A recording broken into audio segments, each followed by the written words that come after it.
up? It's your girl from Just Ask I am here with two previous podcast guests. We got Maritza in the house from She Did That and Many More Things, and the legendary Cal Palmer. Legendary. Yes. Thank you both for your time and support. I appreciate you showing up for another episode.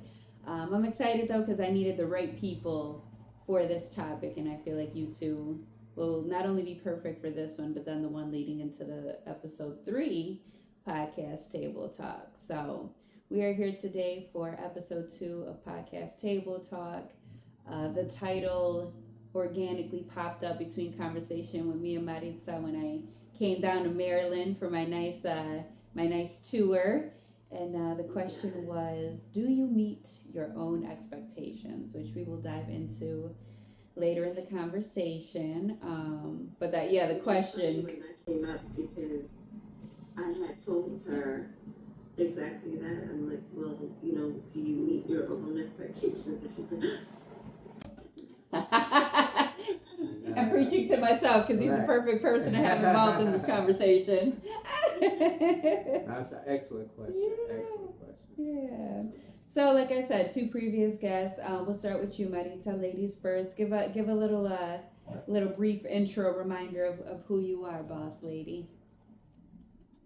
So my name is Maritza Williams, and I started a She Did That page on Instagram, which is where we celebrate all things women and everything that they're doing and celebrating one another, having a platform where we can connect, we can network, and we can celebrate the things that we're doing and have more of a collaboration versus competition, because that's the type of mindset that I like to promote, is just collaboration, how do we get together and do things and be more powerful, create what we call a third brain, right? You and me, and we created all kinds of things, that third brain, because we get together and collaborate, and it's been amazing. So thank you for inviting me Absolutely. again on. In addition to that, I also do a whole bunch of other things like cognitive behavioral therapy with the offender population and all sorts of things. I'm all about serving people, and I feel like that's just in my purpose, to serve others, and I get fueled by that energy. Yeah, and I number so many things I love about that. Number one, that's exactly how we met. Literally, you reaching out to me on social media, and I was like, oh wow! I said this is so nice for somebody to go out of their way like to highlight me like this, and just seeing that highlight post, that was just fuel to like, okay, like let's go. It like there's just certain things along the way that just like fuel you in a way to just like, okay, I got this, keep going. You know what I'm saying? And then fast forward, I came down to see you, and that was just an even better experience. And this is what I try to tell people, like, sometimes you got to put the technology down and have these conversations, because so much of my inspiration comes from talking or like visually being around something or the inspiration of something. And then it's like, oh yeah, you know what I'm saying? So it's like you add that to the mix. And then even better, to have you involved in the cognitive behavioral health, me being a personal assistant to a therapist for mental health by day. And this is what I'm saying, like just, breaking those boundaries and barriers of like, oh, well, they're out of state. Like, oh, I'll never be. So Maritza, tell me where to stay. Boom, boom, it's booked. I'll see you then. You know what I'm saying? So perfect. I'm already trying to plan the next time we come down. Right. So now, Cal, small intro, remind them who you are. I am Cal Palmer. My background is in accounting and finance, but most people know me as a musician. Prior to moving back to Buffalo, touring musician of almost 20 years.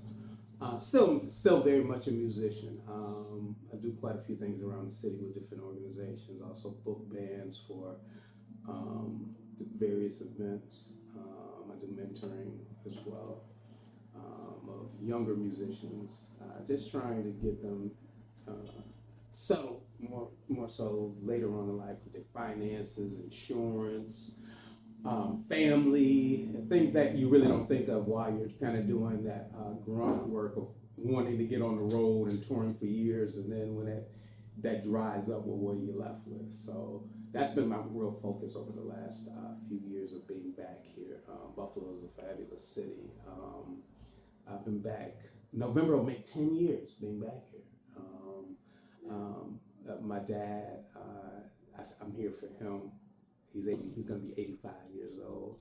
He's doing quite well. He's very sharp, very cognizant, and very self-sufficient. But I'm an only child, so I want to be close to my dad. But that's pretty much my background. Again, thank you for having me. You know, He's sitting here like he ain't the one who helped me put this into reality doing this hey, podcast. all I do is plant the seed. You decide if you just decide to fertilize it and water it. That's all. That's all you. So I'm very proud of you, and for this platform because it seems like it's bringing people with value and a lot of wealth and knowledge in various areas to help connect ideas. And I like how you what you were saying about what your organization is, and it's like a brain trust. Everyone has similar ideas and goals, but one person may be great in this area and another is great, and you can really collaborate and come together. And Winnie always wants to be a part of the party, and we love and appreciate her as well. Right. But again, thank you for having me. Thank you. Winnie, I don't know if she's a dog or a parrot. Right, she's everything like us. We're all Janes and Jacks of many trades here. She loves him, so that's good. But yeah, and like I said, that's what just even you going to say being the mentor, being the musician and finance all in one. One of the best things you could have is kind of like the one-stop shop, and even for yourself, Maritza, with what you do, and that one story will always stand with the one guy who was going to be released shortly after she helped him come up, because like I said, I didn't even know you can develop degrees in that experience while serving time. Absolutely. So just the encouragement of her putting it into perspective, which is kind of something we're all good at, in the sense of that's exactly where people struggle a lot of the time, is like putting it into perspective, believing in it, and then making it a reality. My podcast, I had the idea, I had the vision, I spoke it to you, you helped me put it into perspective, you invested in me with my first mics, and then fast forward, here we are. So I think it's things like that's where that value is, not being fearful if it's different locations or different states. Like, just like you said, how can we just collaborate?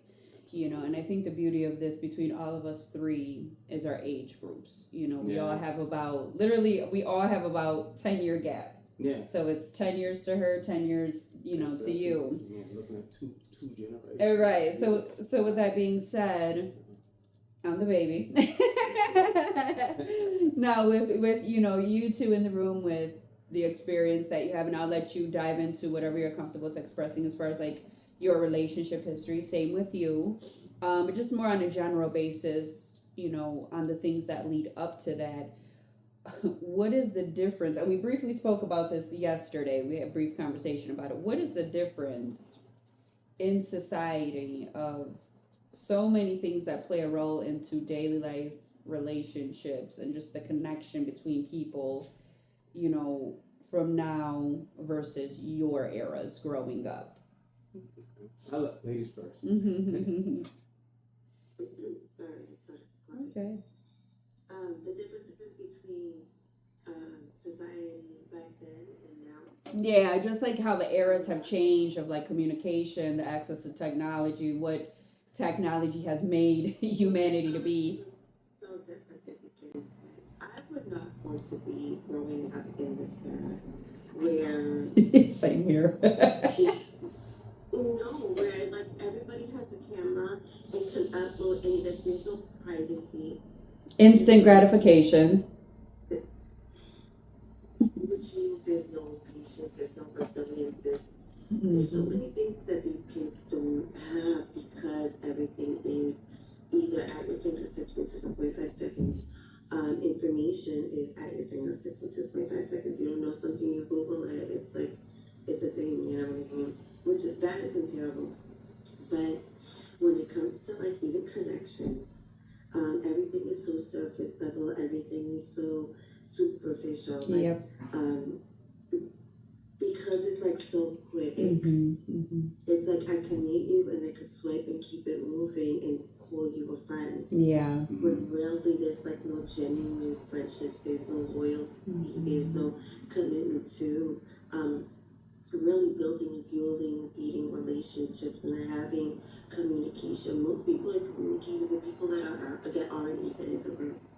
So whether you were talking to, whether I was talking to you and then when you're in the room, I'm here texting somebody else. Meanwhile, now you're the one that's in the room with me. Right. Like we don't want to be talking to the people that are right next to us. And that, I think, is a major difference. And how quickly we could just cancel people out. Mm-hmm. And how sensitive we are. You can't say anything these days if not people are offended. Yeah. And I'm not gonna lie, like back in the day, that slight bullying in school kind of made me who I was, because I was a straight up punk back in the day, real sensitive, this and that. But it was like, if it wasn't for like that tough love, like from even like teachers or like people or like the kids being like a little mean, now I'm just like, I can make fun of myself and laugh at myself and I'm okay. Seriously. And even like, You could have, I feel like that helps us, develop like a thick skin. yeah. Not that it was okay to be bullied. And not that it was okay to like go through like a lot of the things that I went through. right. But it kind of built that character. It did build character. Absolutely. It built character, it built resilience. Yeah. It built that, like, you can say whatever you want to me today and it's not going to affect me. I really just don't care. I'm only going to take and receive what's for me. What's not for me, I'm letting it go. But that right there, but it also, that taught you, I accept that, I don't accept that. Whereas people are hiding behind a phone, they're not properly communicating, face to face. So like you said, we've got much better with this as far as like you can't hear tones through text. But also too, what you said, if you could just move on to the next person, what that has created is this social anxiety, just an overall anxiety where if I don't need you, that's fine. I'll just, and now what people, like you said, it's just starting over, but it's just all surface. Nothing is, with depth. Nothing has substance. Nothing is, well, yeah, you annoyed me this day. Yeah, I live in my own apartment. Absolutely. And I could just say bye. Right. But now it's that thing of, okay, how about we take a step back, talk it out, communicate, get better, and continue, to build, whether it's a friendship, relationship, or whatever the case is. And I think the wrong use of technology has ruined that. And like you said, I will hate to be any younger than I am now and this be the generation that I'm growing up in. Yeah, no, definitely. I can appreciate genuine friendships. Yeah. And, I don't think this generation will know. You know how we could talk to people and have some time in between and then talk to them again and it's like no time has passed. Yes. There's genuine right. There. Yes. I feel like the kids growing up these days won't know what that's like. Everything's taken personal. Yeah. To an extreme. You can't say anything without people getting offended. Yeah. Everything these days I feel like it's racist. And so I'm just like, you sneeze and it's like you sneeze towards that. That is COVID. Never mind COVID. That's a whole other topic. Right. So now we got a little bit of an older schooler in the house. Bring us back to the landline times. All right. Now listen. Now this is where it gets. This is where the rubber meets the road. Let's take it back to before there were mobile devices. Mm-hmm. We're talking about landlines. Do you have a quarter to get to a payphone? I'll take it back further than that. No pagers. You can't see the person that you like their phone number and then getting to this phone to call them. Let's take it back a little further than that. There's no call waiting or message recorders. Okay, there's one line. Now you meet someone, you like them, you give them your number, like just give me a call. So I'll be home around 5 o'clock. I get off work at 4. I'll be home at 5. That puts a sense of accountability on the person who's requesting the number to call. And then you make the most of those moments because you don't know when you'll be able to contact them again. And you'll sit, you try to access as much information about the person as you can. All right, I gotta go to bed. I'm gonna call you back. But here's my call me at this time, and then you're doing your best to get to that person. So it puts a sense of accountability. It doesn't leave a lot of time for a lot of other interests. Not to say that it wasn't there, but now with technology being where it is, you can have multiple things going on instantly at the same time. Like you just said, we're in the room together. You're supposed to be here with me, and you're having a whole another conversation with another person you may or may not be involved in. And even if it's a situation where it's not that type of relationship, okay, it's a relationship with your job.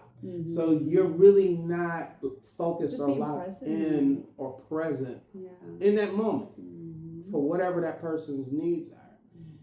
So where technology is definitely an asset, we move forward in a lot of areas of communication. This is where I'm going to get spiritual. Everybody who knows and talks to me, at some point there's going to be something biblical or something that ties into the spiritual. The Bible speaks of Satan being prince of the power of the air.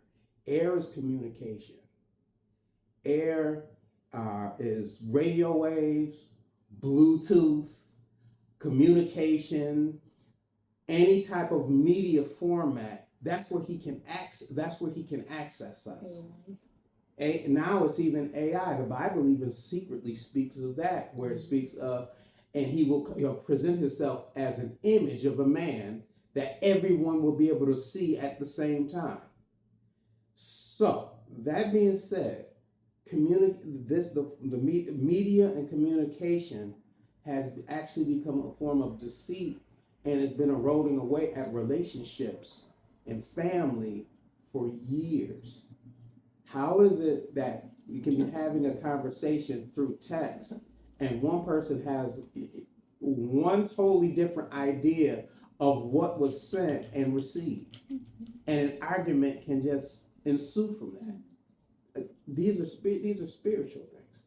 So one of the things I believe that needs to happen, that will take us back to the days of where we have love, compassion, community, family, and strong spiritual and natural connections, is that we need to start taking the time to know people. Get back to the days where we're actually sitting down and talking. And for this particular generation, it's going to be very tricky, because most of them are where they are, and they come from a generation that already was a part of the earlier days of America Online and the initial inception of the internet. So they weren't necessarily taught the same, not all, but they weren't necessarily taught the same family values of sitting. Like, think about it. We used to sit down at the dinner table together, and we would all talk about our day. Who does that anymore? I was watching a little series the other day, and it was like old recording, and the family was straight up sitting in the living room while the dad played the guitar, and everybody did. It was almost like a little show and tell within the family, and I'm like, that is so far removed. Yeah. You're lucky if you get the whole family at the table at the same time with no technology and just looking at each other and having a conversation. Yeah. So it's very concerning. On my last episode too, I asked my guest, I said, with the way social media is, and like you said, the facades and everything being so surface, the amount of people you could probably ask and say, do you even know who you are? Outside of social media, outside of the glam, the this and that, living my best life, this and that, who are you? How are you? And it's scary that it's such a simple question, but it's a serious concern. Where it's just because people don't know who they are without filters. Everything gets filtered. Mm-hmm. Even your faces now these days, you don't even remember. It is such a shame. No filters, all good skin. So bad. Yes. Whatever. But then the time that they take to create these facades, the time that they take to perfect every nook and cranny to make it look a certain way, but little do they realize how they're fueling their insecurities. They're Yeah. fueling those imperfections. Like they are not realizing how this affects them long term, Right. especially their mindset Yeah. and how they feel about themselves. So it's just it's such an unfortunate. I try to when it comes to my girls. I have two girls.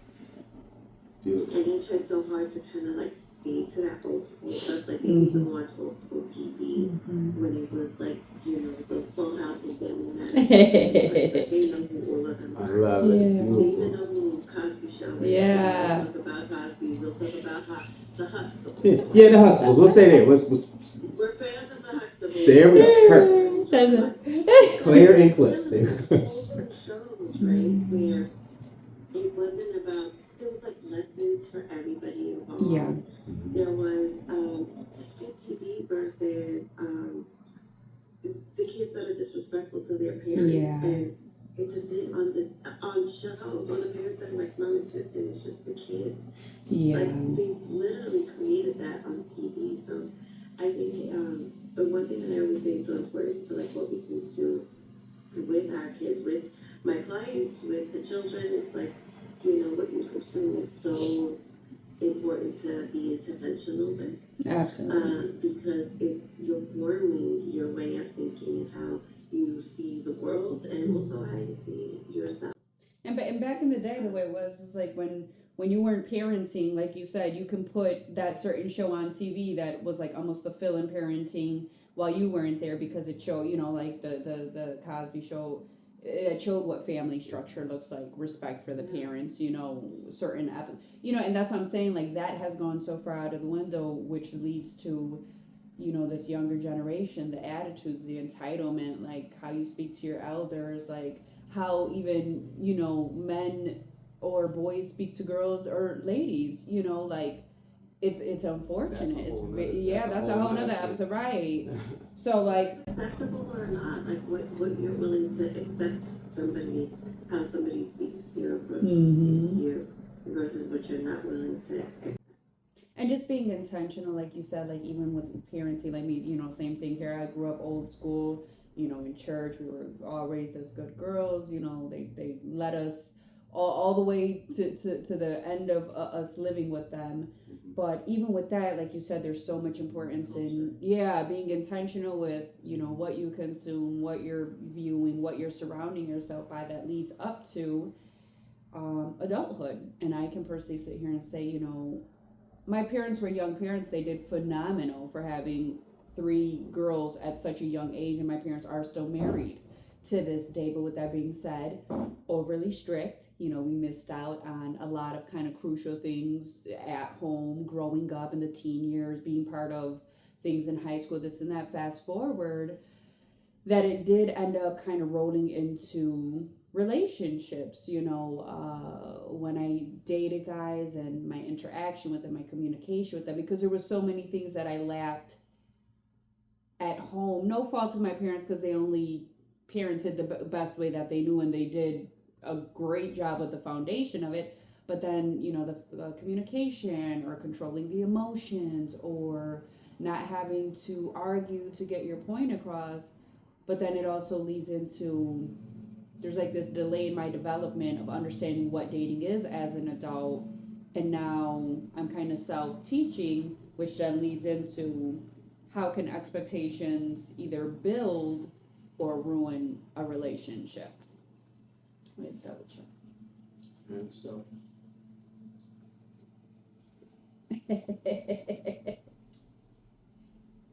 when we're talking about expectations, you know, I think the first thing that someone should do is be realistic in their expectations, and also ask yourself, if what I'm requesting of someone else, can I meet that, or am I meeting that within my own self? And that has so many layers to it, because again, it does go back rather to your family upbringing, to your experiences in young adulthood, and even into adulthood. that mold your conception and whatever you consider your realities are, whether in any form of relationship, business, personal, family. Um, for expectations, we always want to start with what I'm requesting of someone else. Is that something that I have the capacity to give? So one of the major things that most people want is respect.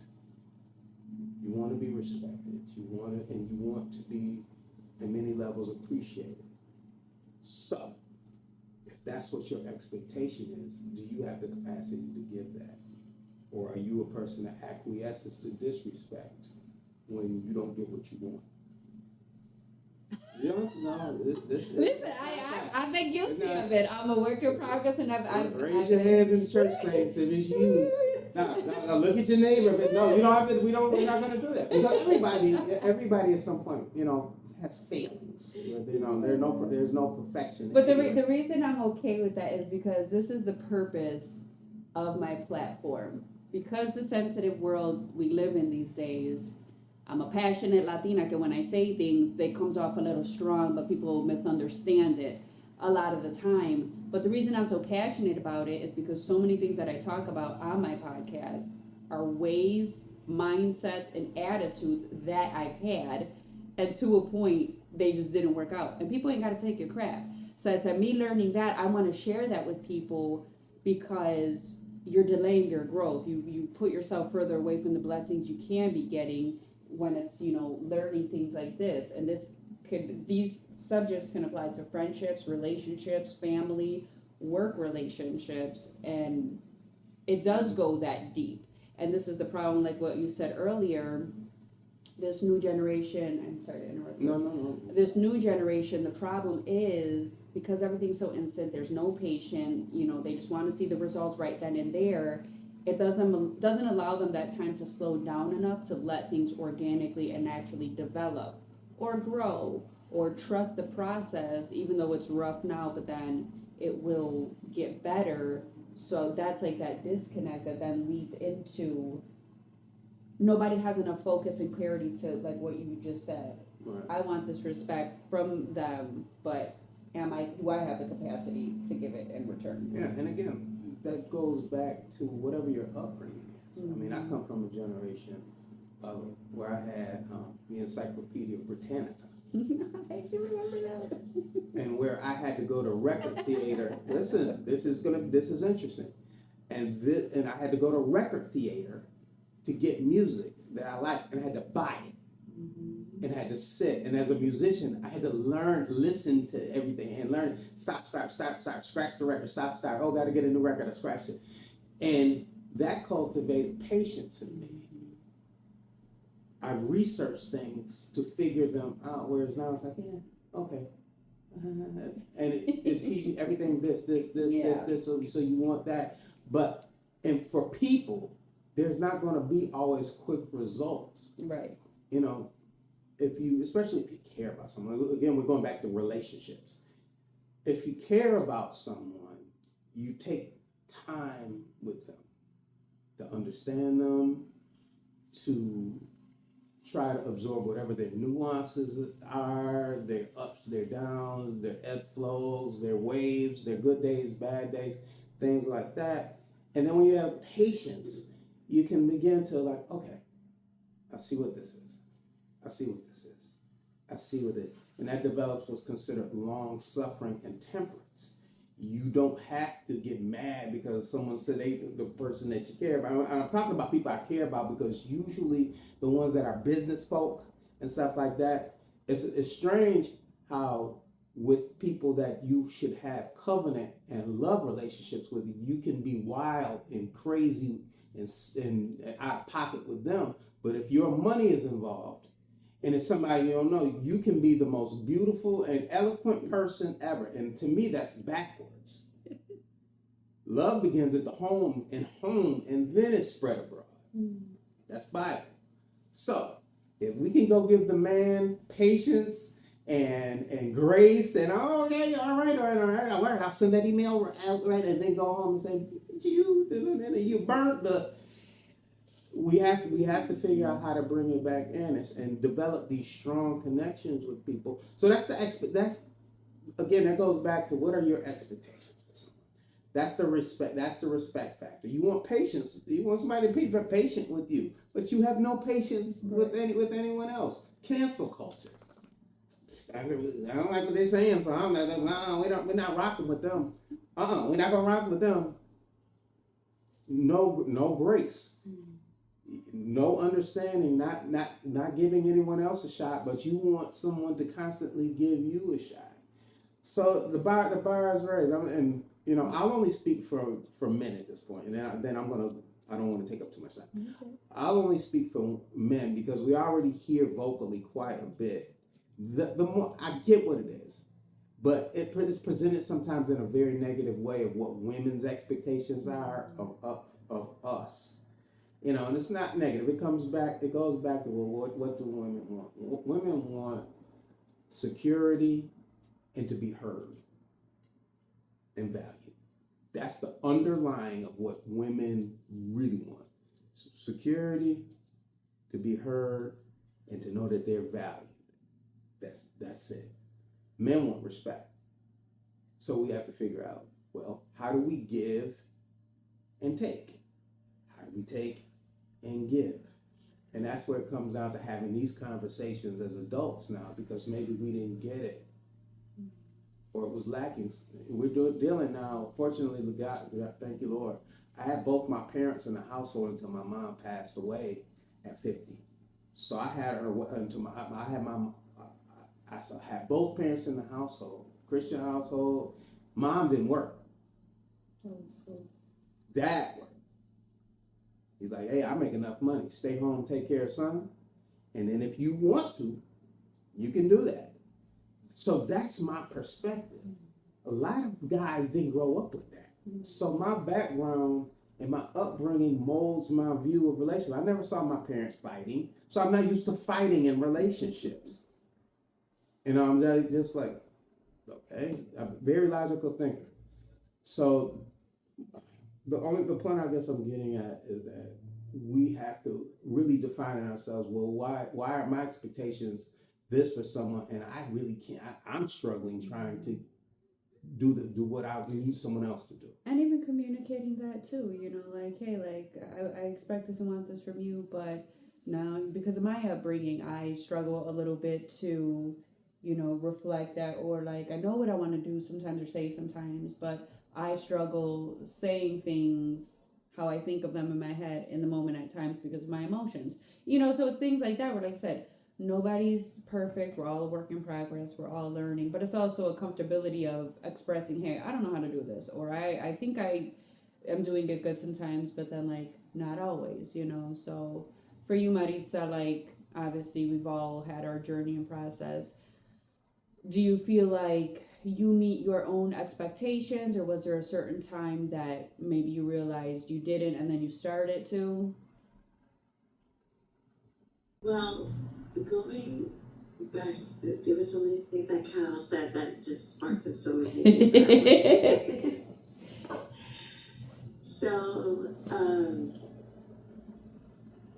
to say.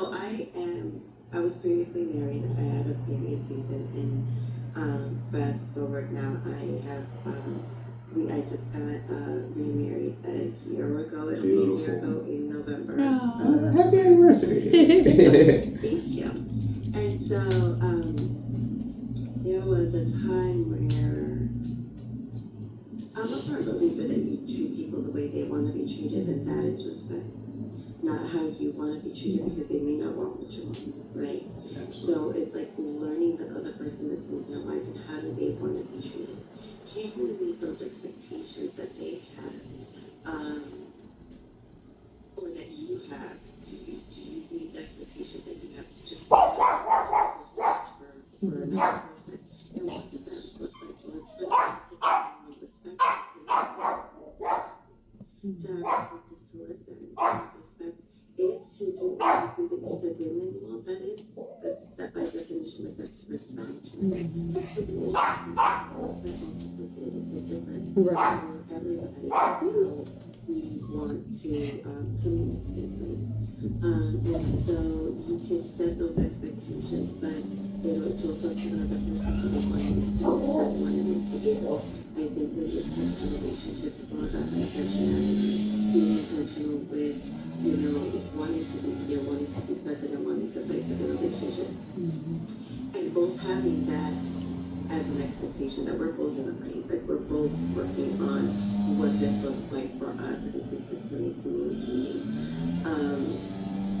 And so for my now husband, we have a beautiful relationship where we do have that both commonalities, where we're very intentional with our relationship.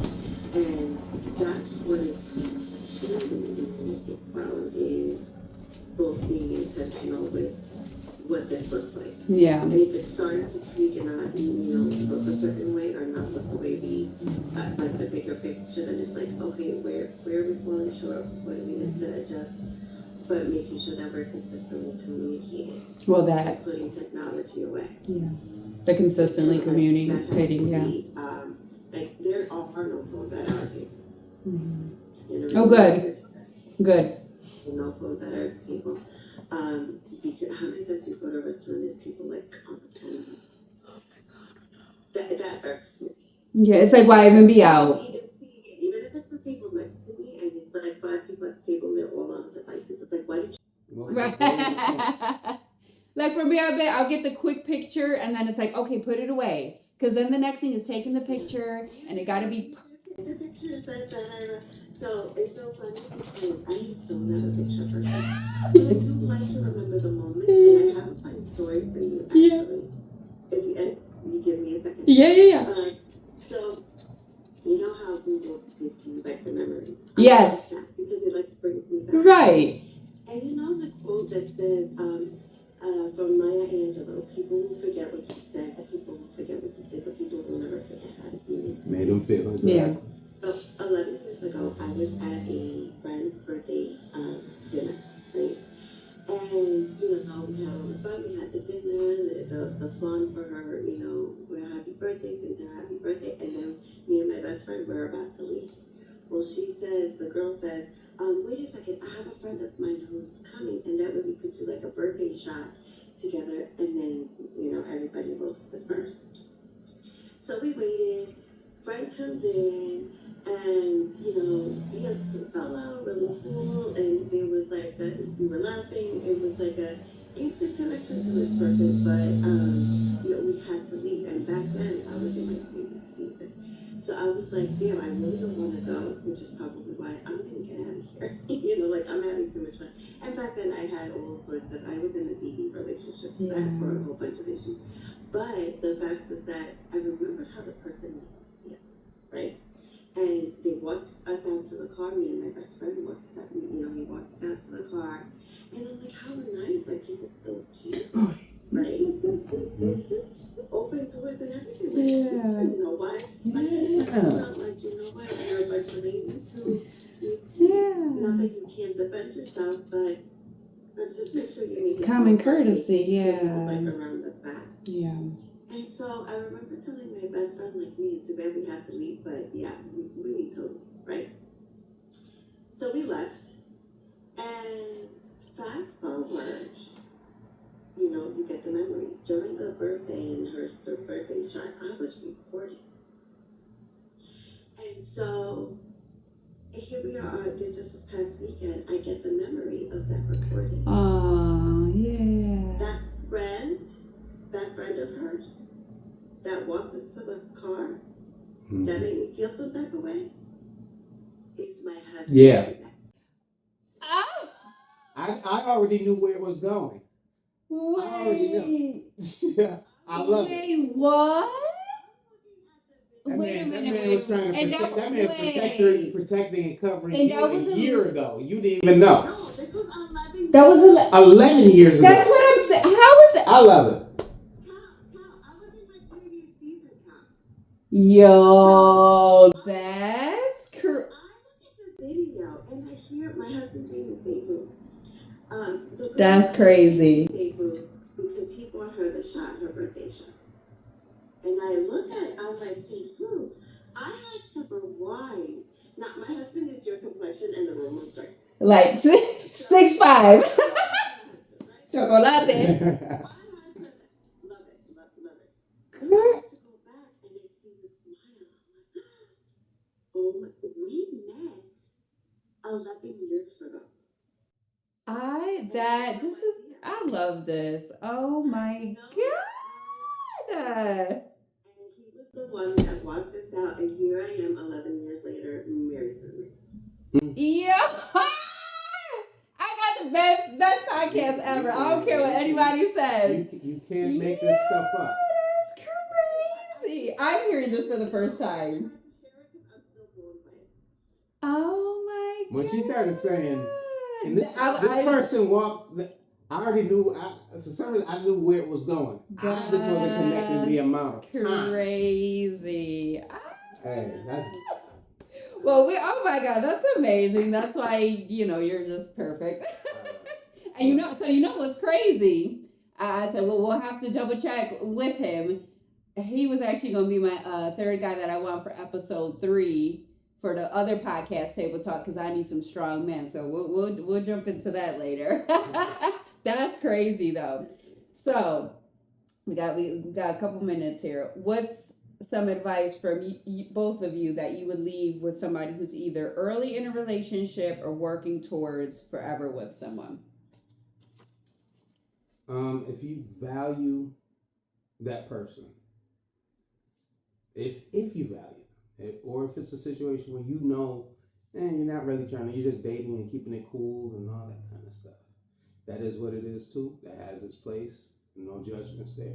But if it's someone that you value, be prepared to be patient, kind, long-suffering, and temperate with that person. That means you're controlling your emotions. You're trying to get to know them. You're willing to take the time.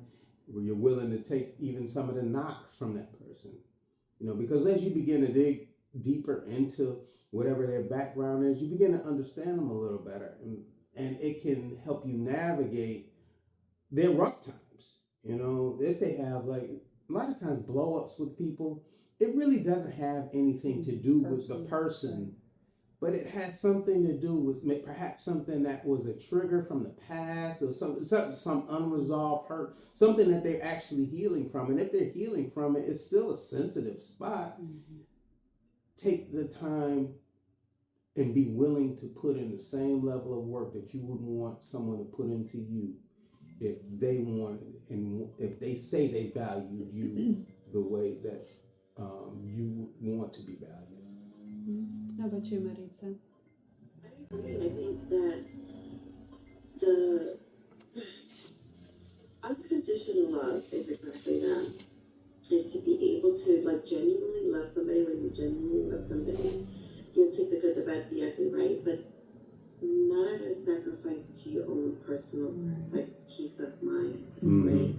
Because I had that before, where my previous season I didn't have peace of mind. I sacrificed a lot of who I was, trying to give that unconditional love, but it wasn't a healthy situation. Doesn't work. I had to, after 23 years, bow out, because it was coming at a cost to who I was. Right.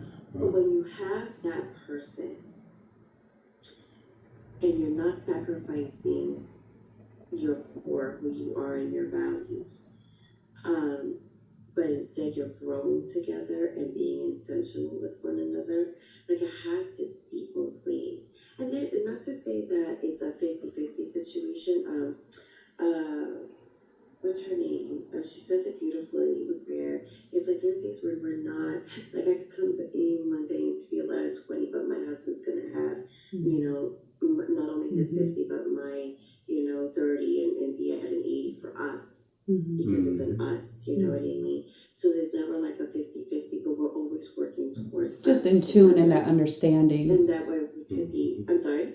Just in tune in that understanding where, hey, I don't got my full, yes, it's I feel like you're having a bad day, I got you. Mm-hmm. And then vice versa. You had a rough day there, and have that genuine trust that I know that at the day that if I come home and I'm not feeling, the greatest. You don't have to put the fake face on.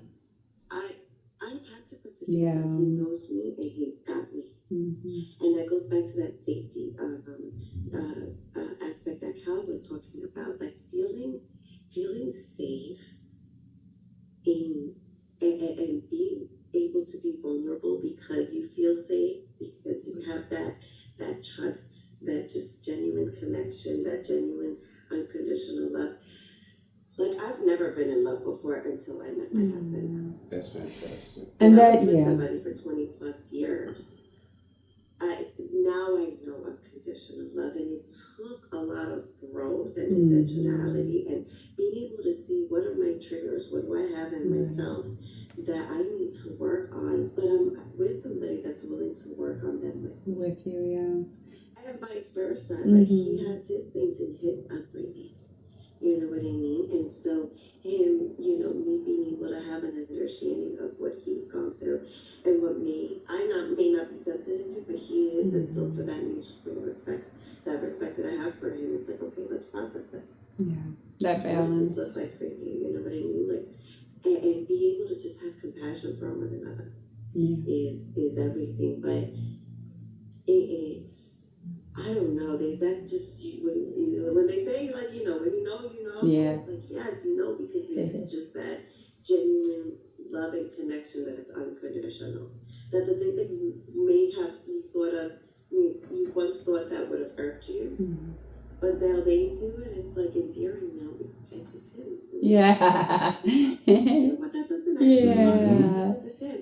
Versus, but it does bother me, and it bothers me even that much more. But then you got to be questioning, is that your person? Yeah.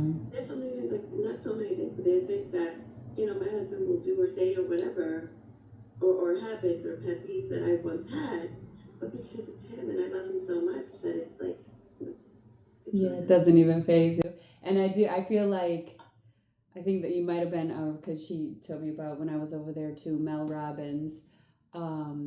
She was one of the people, because these phones listen, the algorithm is crazy. I had something pop up on my Instagram by her, and it said, if it feels like home when you're around that person, that kind of like tells you what you need to. And then even between you and I, when we were having, when we were talking, that the topic of this podcast popped up, which is, do you meet your own expectations? One of the things you said, because as Latino women, or as a woman in general, we understand, we're Miss Independent, we're strong, we're this and that. And, for me, I've had to maintain that a little longer because I haven't been married yet. But one of the things you said was, when it is that right person, then it doesn't feel scary to be vulnerable, and the right kind of vulnerable. And I never really looked at it that way. And then, like, you're, yeah. That word submissive, growing up with that, because I grew up in households where my mother got my father's everything, like laid out the clothes, served the plate, like all of these things, right? And because the way I grew up feeling like, no, I'm going to be independent. Right. I'm not here to serve. Yeah. But when you're in that genuine relationship, that it's like, then it's like a partnership. That trust. Yeah. The partnership, but it's like, you know what, I will serve my husband and not feel ick. Yes. Like I once did. Yeah. Because I know that it's like I want to do for him. I want to be able to, make him happy and be that submissive wife to a point where I'm in a place where I stay to be able to do so. You know what I mean? Yeah. Like, I can do that because I'm in a safe place. And like I said, that's why, both of you were the perfect people, for this episode, simply because you have literally had the night and day of what you were involved in and what you are involved in now. And even like with your upcoming like book, it's like that hope and, advice to women that, number one, it's not too late. You don't have to stay in something that is sacrificing your peace so much that it's taking away from who you are. And even if that has to end, there's still hope. And then giving it time, that healing and growth, you can find that person who's genuinely meant for you. And when you feel it, you're just going to know the difference. You know what I'm saying? And just the last part, and to sum it up, just stay tuned for Podcast Table Talk episode 3, because it's going to be that exact topic of, whether it's biblical or just how the world used to be, a woman submitting to a man. And it's not like, oh, like your husband's like slave. No, submitting to a man is a beautiful thing, because then it helps him submit to his woman in certain ways that he's supposed to, and that's where it all comes together, and it's a balance. And I think we have to bring light back onto why it used to be that way and why it worked, because now you have the women, oh, there's no men. It's not that there's not men, it's just the dynamic between what men and women used to be has changed so much, because society, generational, narrow-minded things, social media, women want to be this and that. And there's nothing wrong with being Politics, independent. Yeah, socioeconomic so control. many things. Yeah. Yeah. So it's just like it shifted the foundation of what, if it ain't broke, don't fix it. You know what I'm saying? So thank you so much to both of you for your time and joining me again. Thank you for the expression of your personal experiences, just to allow it to be an experience and advice and wisdom for others.